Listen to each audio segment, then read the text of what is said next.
Get one as fast as you can.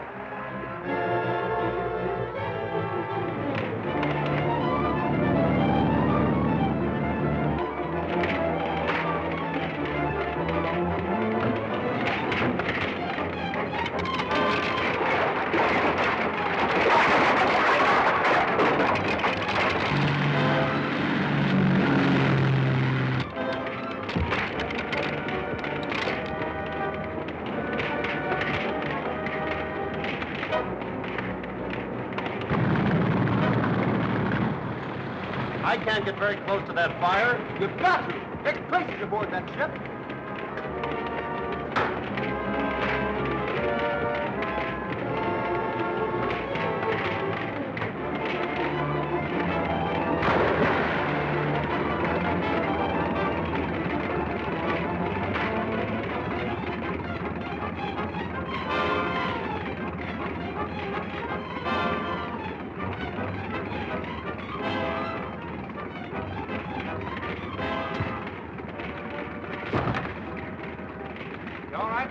Yes, but it's mighty hot up there. Head for the big pier. That's the nearest way home.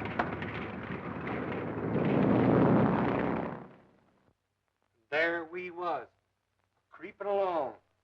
And the spider's men was all around us. And me, I was right behind Mr. Tracy, protecting him. When all of a sudden, just like a bolt of thunder, 6 men jumped on us. I bet you were scared, Mike. Who, me? Say, it takes more than 6 men to scare me. Why, I already had 3 of them down. And I was getting ready to tackle the 4th one when 6 more of them jumped on me. And I looked all around, and there was a half a dozen more coming right at us. Well, how many did that make, Mike? Huh? Oh, 22. Well. Now, as I was saying... Well, I only count 12. Now, don't interrupt me, Junior. And then what did you do, Mr. McGurk? Well, now, I know that something had to be done real quick, or else they'd get Mr. Tracy. Mike McGurk. Well, how do you do, Miss Andrews? Oh, hello, Mr. Otis. Mr. Potter. Well, here I am again, always turning up like a bad penny. Why, not at all, Mr. Otis. You're always welcome, you know that. Thank you. I suppose there's nothing new regarding Mr. Tracy's brother? Not a thing. Gordon's disappearance remains as much a mystery as ever. Well, I suppose we'll just have to keep on hoping for the best. By the way, whatever happened to that engraver? The one the spider's ring tried to kill when he refused to make the counterfeit plates for him. Why, nothing that I know of. He's probably still in the hospital. That was a most amazing case.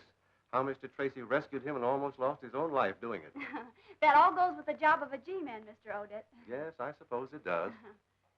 Well, tell Dick we dropped in, will you? Oh, I shall be glad to. Thank you. Goodbye. Bye. Goodbye, Mr. Goodbye. Potter.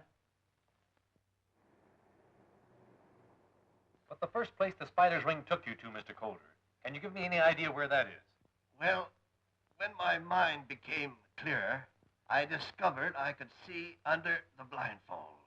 The walls were paneled to the floor. Must have been a rather large house to have paneled walls. Did you see anything else? Any of the people?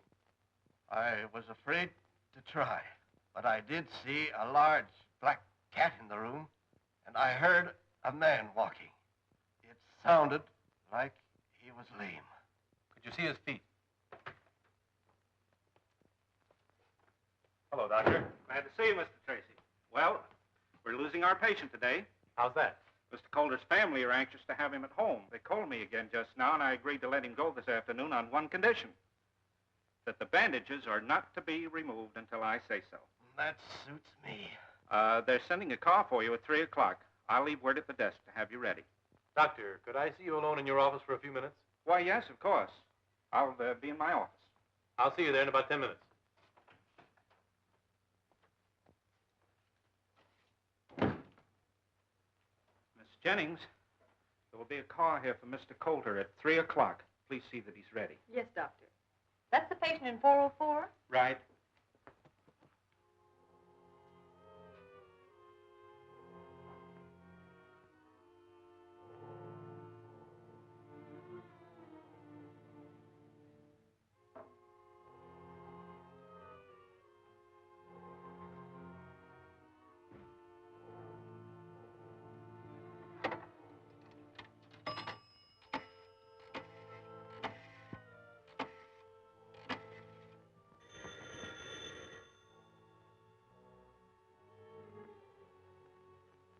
Hello?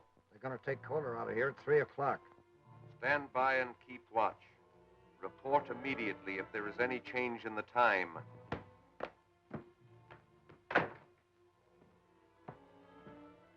So they're taking Coulter home at 3 o'clock.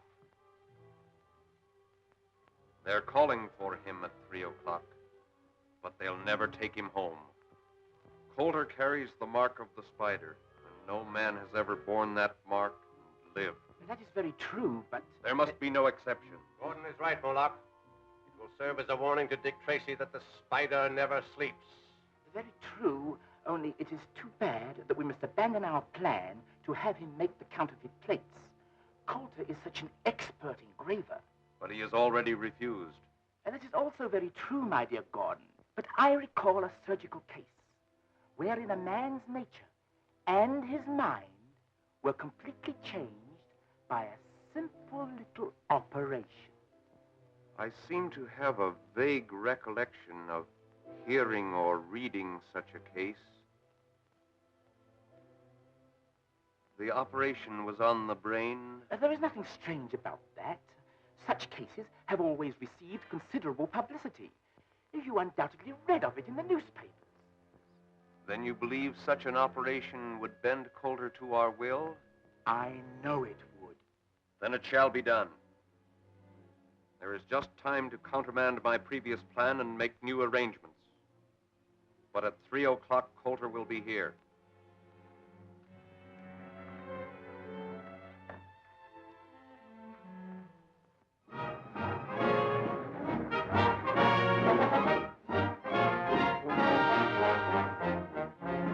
Preposterous. Unthinkable idea I ever heard. I won't allow it. As a matter of fact, I positively forbid it. But you can't forbid it, Clive. It's our one sure chance to trap the spider. Good Lord, Dick, if anything should happen. Nothing can happen. I'll prove it to you. Mike, get that road map off the wall.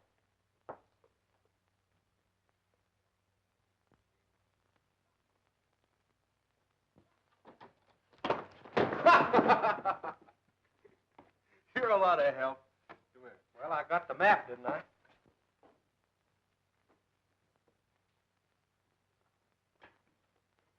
Now, let's see. Here's the hospital. We throw a ring of our department cars with their two-way radio, completely encircling the hospital. If the spider ring shows up to get Coulter, as I expect, their car will be spotted by one of our guards and its description immediately broadcast to all the other cars. What, with so many cars following Dick, it's... Only one of our cars will be following the spiders at a time. The others will be on roads paralleling the route. Oh, I get the idea. Then there'll be a net around the spider car all the time. And if they turn off into another road, the other cars will be immediately notified over the two-way radio, and one of them will take up the trail. In that way, no matter how often the spider's car changes its course, a different car will be following it. I guess that's a good idea, Chief. They lead us to that spider's hangout without even knowing that we're following them. That's what I hope they'll do. It's a perfect setup, Dick, but the question now is, will the spider make the attempt to get Coulter? They need those counterfeit plates, and you can bank on it. The spider will try again to force Coulter to make them. All right. I withdraw my objections, but it's against my better judgment.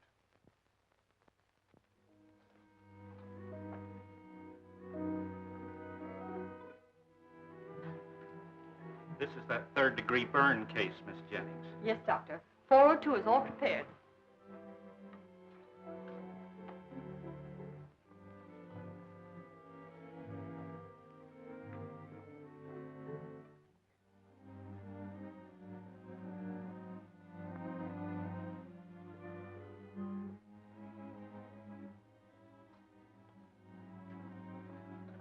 You may go now, Miss Jennings. This nurse will be all the help I'll need. Very well, Doctor.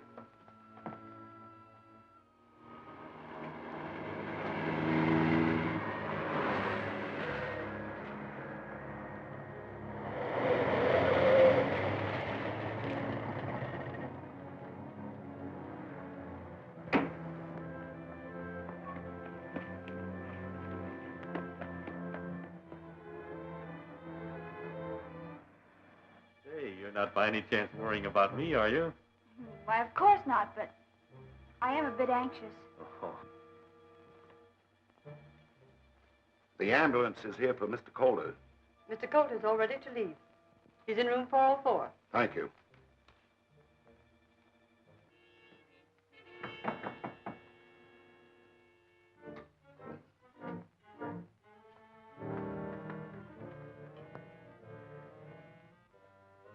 All right, Mr. Calder, the ambulance is here. I recognize that voice, Miss Andrews. That's one of the spider's men.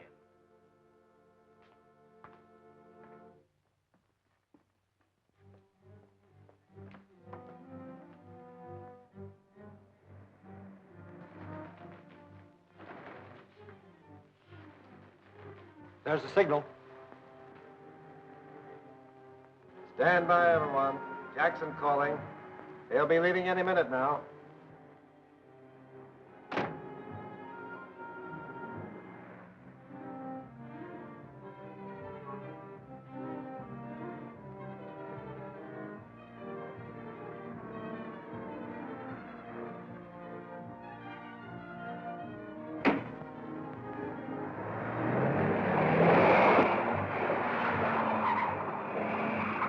Jackson reporting. Car heading south. Start rolling.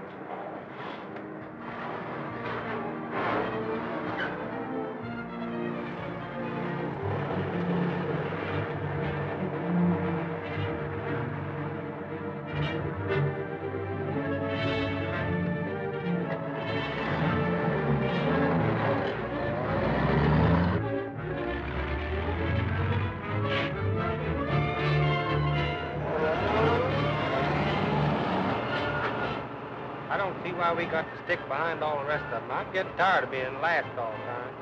Well, no use taking any chances on the spider's men recognizing us, Mike. Then they'd know something was up.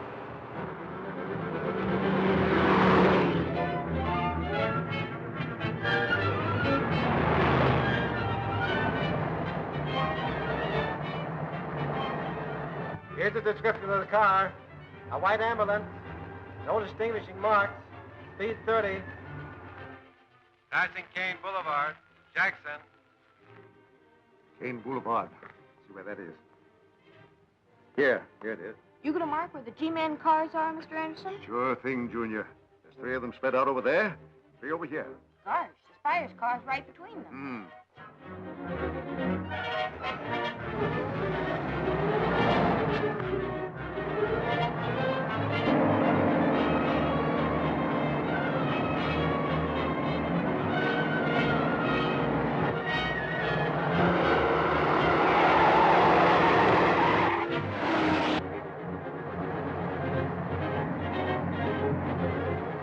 That car in back of us seems to be sticking on our tail.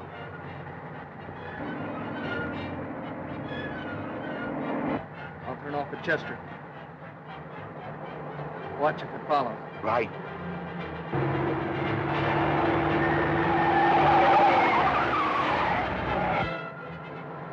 False alarm. He went right by. Car just turned into Chester Boulevard, going east. That is all. Take over. Jackson. All right, Jackson. Anderson calling Fox. Anderson calling Fox.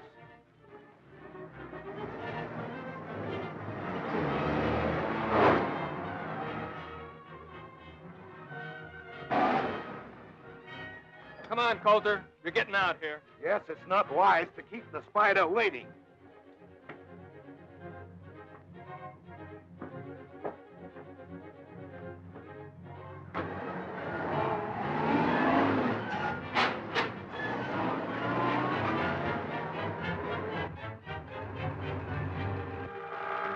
Gee, do you think something's wrong with the radio, Mr. Anderson? We should have heard from Mr. Morris before this. Morris reporting. No sign of car. Going through Casper to investigate. All right, Morris. Other cars stand by for Morris report. Something's up, and I'm going to find out what it is.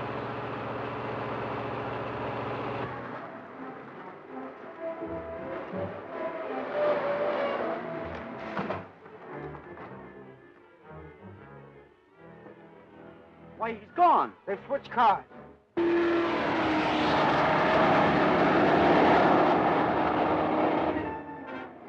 It's Steve Lockwood.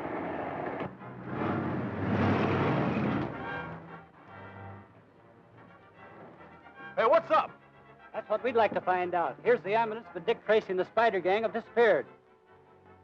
So there's been another car here. Did any car turn out of Casper while you were watching? Yeah. A flower slate delivery car. It headed south. That's it. They switched ticket to that florist truck. Quick, broadcast a description of that truck to the other cars. Come on, Mike. Gotta locate that truck.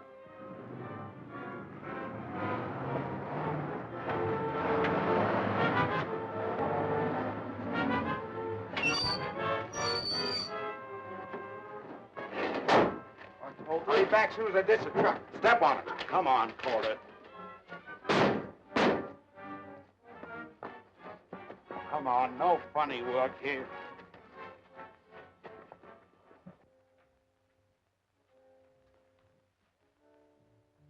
Welcome, my dear Mr. Coulter. We are delighted to see you again. We're wasting time. Take Coulter to the operating room. All right, stick him up. Get over there. Get over there. Now, back up. Back up!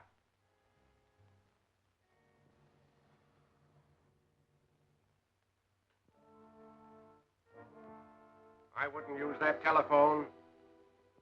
Drop that gun.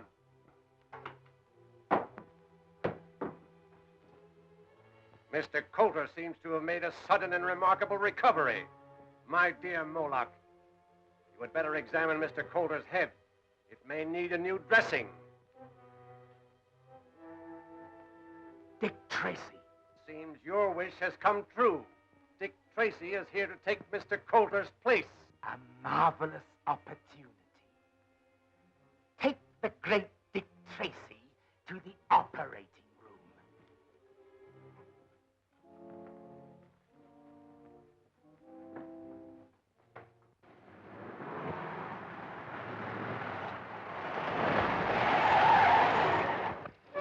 Why you that blame us? Hey, did you see a florist truck go by here? Yeah, I seen it. Went by here going lickety. He was really going. Was the truck going straight? No, he turned off up there on the curb by the old powerhouse, 90 miles an hour. It's a wonder he didn't up. He might have turned over.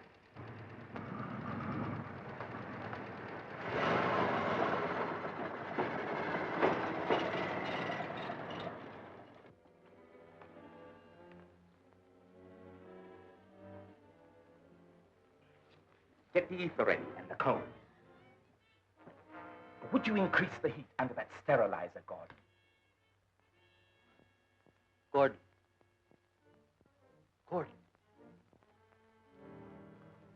Is that my brother, Gordon Tracy? So, the great Dick Tracy did not recognize his own brother. What have you done to change him so? It was really a simple little operation on the brain. So, that's what you're planning to do to me? We planned it for Coulter, but since you have taken his place, the ether!